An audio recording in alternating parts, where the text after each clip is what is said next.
कौन से फूलों वाले पौधे अभी लगाने चाहिए, इसको लेकर के बहुत ज़्यादा क्वेरी आ रही है। आज की वीडियो में मैं वो सारे फूलों के पौधे बता रही हूँ जो अभी आप अप्रैल में नर्सरी से खरीद सकते हैं। जो फूल सालों भर, कहने का मतलब है 9 से 10 महीने फ्लावरिंग करते हैं। इन फूलों पर गुच्छों में फूल लेने के लिए कौन से खाद देने हैं, किस तरीके से केयर करनी है, ये भी वीडियो में आप जानेंगे। यानी कि एक कंप्लीट वीडियो है उनके लिए जो अभी नर्सरी से प्लांट लेना चाहते हैं और कुछ फूलों वाले पौधों को अपने बालकनी या टेरेस में ऐड ऑन करना चाहते हैं। तो सबसे पहला जो पौधा है वो है गुड़हल का पौधा। दो तरीके का गुड़हल आपको अभी नर्सरी पर मिल जाएगा, हाइब्रिड भी और देसी भी। जो हाइब्रिड है वो भी करीब करीब सालों भर फ्लावरिंग करता है, सर्दियों में फूल देता है बहुत ज़्यादा, और जैसे अभी आपको दिख रहा है फूल देता ही रहता है। लेकिन देसी गुड़हल जो है वो सर्दियों में फ्लावरिंग नहीं करता। अभी उसके फ्लावरिंग का समय शुरू हो गया है, बरसातों तक लगातार फ्लावरिंग करता रहेगा। एक कॉमन प्रॉब्लम हाइब्रिड में देखने को मिलती है, इसकी कलियां गिर जाती हैं। ऐसा तभी होता है जब आपके पौधे में न्यूट्रिशन की कमी होती है। जो पौधे लगातार गुच्छों में फूल देते हैं उन्हें हर एक 15 दिनों पे फर्टिलाइज करना भी ज़रूरी होता है। तो जो खाद अभी मैं बता रही हूँ आपको, गुड़हल के लिए बेस्ट खाद है, इसका ही आप इस्तेमाल करेंगे। गुड़हल को न्यू पौधे यदि लेकर के आ रहे हैं, हाइब्रिड है तो 6 से 12 इंच के बीच का कंटेनर आप यूज़ कर सकते हैं। देसी है तो ज़मीन में भी लगा सकते हैं और फिर कंटेनर में भी 8 से 10 इंच के कंटेनर में लगा सकते हैं। ये जो खाद है ये हर एक 15 दिनों पर आप देंगे, और ये है केले के छिलके। गुड़हल के लिए ये बेस्ट खाद होता है। एक गमले पर 3 या 4 केले के छिलके का हिसाब लगाइए और इसे कट करके रात भर पानी में भिगो कर रखिए। पानी आप अपने अकॉर्डिंग ले सकते हैं। अगले दिन आपको क्या करना है, मान लीजिए 1 ग्लास ये फर्टिलाइज़र वाला पानी है तो नॉर्मल वाटर भी 1 ग्लास मिलाइए और फिर अपने पौधे में दे दीजिए। ध्यान रहे कि इससे स्प्रे आपको नहीं करना है। इससे कोई चींटी भी नहीं आती है, कोई प्रकार का फंगस क्रिएट नहीं होता है। लेकिन बहुत ज़रूरी चीज़ ये है कि मॉर्निंग में ही ये खाद दे दें, ताकि पूरे दिन के धूप में आपका पौधा जो है इस खाद को मिट्टी में अच्छे तरीके से ले सके, या यूं कह सकें प्रोसेस कर सके या एब्जॉर्ब कर सके। तो इस तरीके से आप बना करके हर एक 15-15 दिनों पर दिया करें, जैसा मैं आपको करके दिखा रही हूँ। ये खाद यदि आप नहीं बना पा रहे हैं तो फिर आप पोटाश ले सकते हैं, नर्सरी पर बहुत आसानी से मिल जाता है। 1 चम्मच पोटाश हर एक 15 दिनों पर गुड़हल को आप देते जाइए। गुड़हल के पौधे पर जब कलियां खिल जाती हैं, 1 से 2 दिन ही इसके फूल रहते हैं, तो फूल खिलने के बाद 3-4 फूल जब खिल जाएँ तो आप एक बार अच्छे से फर्टिलाइज़ ज़रूर कीजिए, तभी एक ही पौधे पर लगातार फ्लावरिंग होती रहती है। मिट्टी को मॉइस्चर मिलती रहे, इसके लिए भी ये खाद ज़रूरी है। मिट्टी को ज़्यादा ड्राई ना होने दें, इस बात का ध्यान रखें।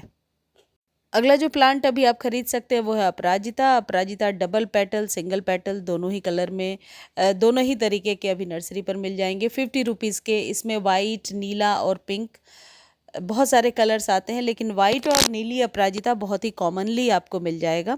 इसके बीज इसी में बनते हैं, और बीज बनने का जो टाइम है वो सर्दियों का समय होता है, जब इसमें लगातार बीज बनते जाते हैं।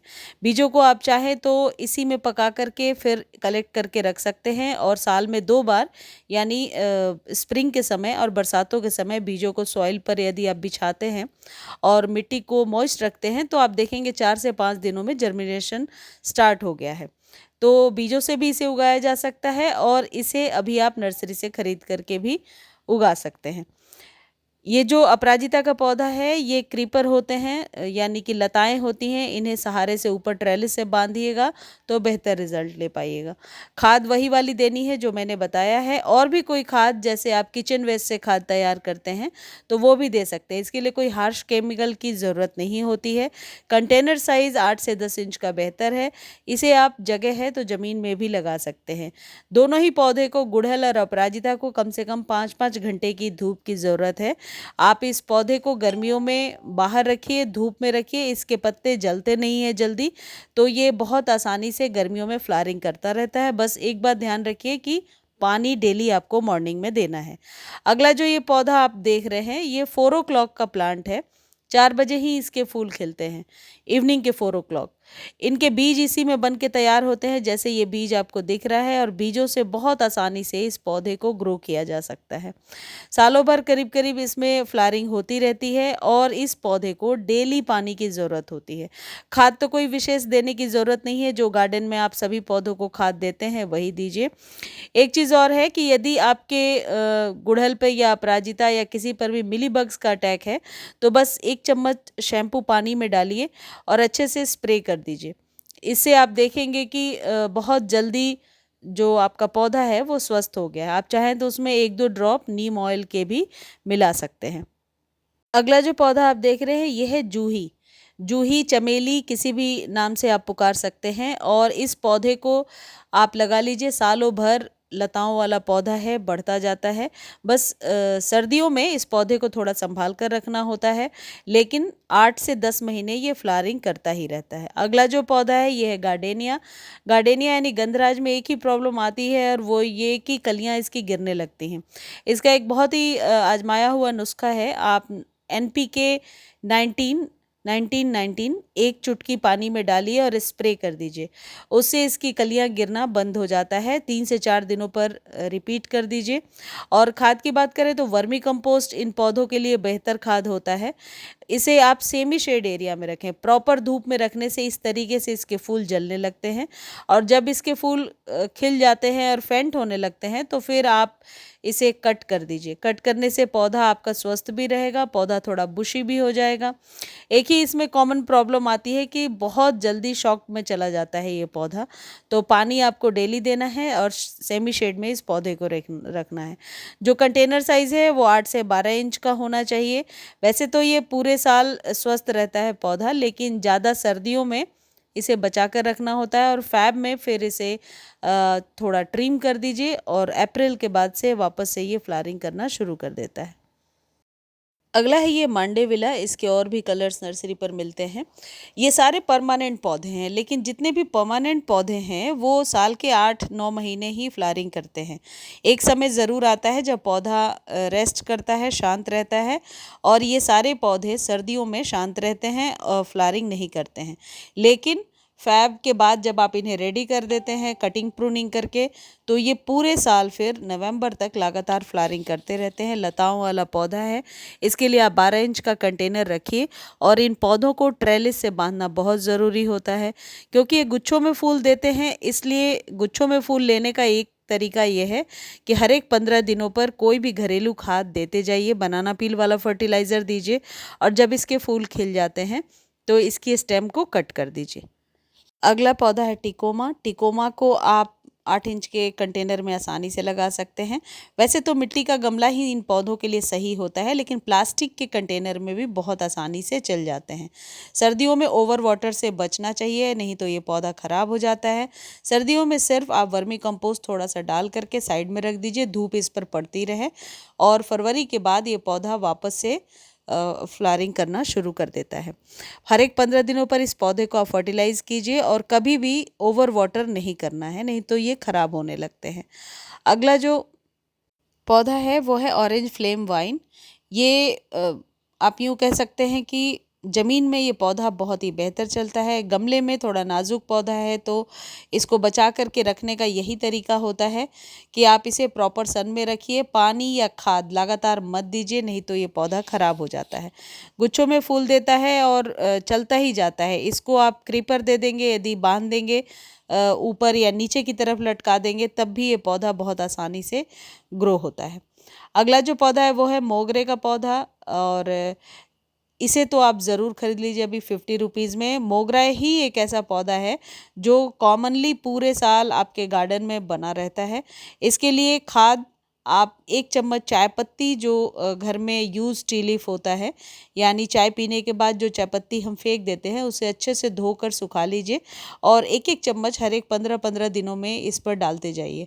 आप देखेंगे कि बेहतर रिजल्ट मिलेगा। मोगरे को कोई ऐसी बाहरी खाद देने की ज़रूरत नहीं होती है। बस एक चीज़ ध्यान रखिए, जितना इसमें पिंच करते जाएंगे ये पौधा घना भी होगा और फ्लावरिंग भी बहुत ज़्यादा करेगा। अगला पौधा है कॉक्सकॉम, जो अभी आपको मिल जाएगा नर्सरी पर।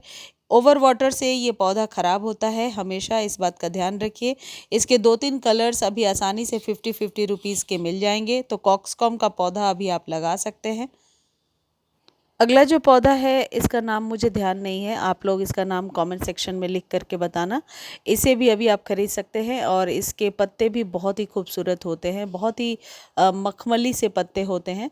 लेकिन ऐसे पौधे में कीड़े बहुत जल्दी लग जाते हैं, तो कभी भी ओवर वाटर नहीं करना होता है और जो शैम्पू वाला ट्रीटमेंट बताया वो भी करते रहना है। डबल चांदनी ज़रूर लगाइए, आपके गार्डन में बहुत अच्छी खुशबू आएगी। मधुकामिनी अभी आप लगा सकते हैं। अभी आप इक्ज़ोरा लगा सकते हैं, इक्ज़ोरा अभी मिल रहा है मार्केट में, या पहले से है तो उस पौधे को अब आप रेडी कर लीजिए और वो गुच्छों में फूल देना शुरू कर देगा। गुलाब का पौधा भी अभी आप खरीद सकते हैं। बटन रोज़ बहुत आसानी से मिल रहा है अभी नर्सरी पर। वैसे तो गुलाब परमानेंट पौधा होता है, गुलाब भी अभी बहुत आसानी से नर्सरी पर मिल रहा है 50 to 100 रुपीज़ में, जिसे आप खरीद सकते हैं, गमले में लगा सकते हैं। गुलाब को भी चाय पत्ती वाली खाद दीजिए, पानी डेली मॉर्निंग में दीजिए और 4 से 5 घंटे की धूप दीजिए, तो ये पौधा बहुत आसानी से चलता जाता है। फूला का या मॉस रोज़ की कटिंग अभी लगा लीजिए, इतना हार्डी प्लांट है। देखिए ये कटिंग मैं कहीं से लेकर के आई हूँ और इसमें जो कलियाँ बनी थी वो मॉर्निंग में अपने आप ही खिल गई हैं। तो इस पौधे को लगाना बहुत ही आसान होता है। आप कहीं से भी छोटी सी कटिंग लाइए, मिट्टी में दबा दीजिए और धूप में रखना ज़रूरी होता है। यदि आप छाँव में रखेंगे, शेड में रखेंगे, तो ये पौधा खराब होने लगता है। अब कुछ ऐसे पौधों के नाम बता रही हूँ जो मेरे पास तो नहीं है, लेकिन अभी आप नर्सरी से खरीद सकते हैं, जैसे एडेनियम, रजनीगंधा, विंका, रोजमेरी, और आप बुगनविला ले सकते हैं, आप सनफ्लावर ले सकते हैं, गलैडिया ले सकते हैं। अभी बहुत आसानी से आपको नर्सरी पर मिल जाएगा। ये सारे पौधे 50 to 100 रुपीज़ में अभी नर्सरी पर मिल रहे हैं। मैक्सिकन पिटूनिया को तो आप कटिंग से भी लगा सकते हैं, कोई भी ऐसे पतली सी कटिंग, चाहे तो ऊपर से ही ले लीजिए कटिंग ऐसे, और इसे सॉइल में दबा दीजिए और धूप में रख दीजिए, बहुत आसानी से ये चलता जाता है। मेरे पास ये पौधा 2018 से है और आज तक है। तो इस पौधे की कटिंग बस लगाते जाइए और बहुत सारे पौधे तैयार करते जाइए। मुझे उम्मीद है वीडियो अच्छी लगी होगी। धन्यवाद।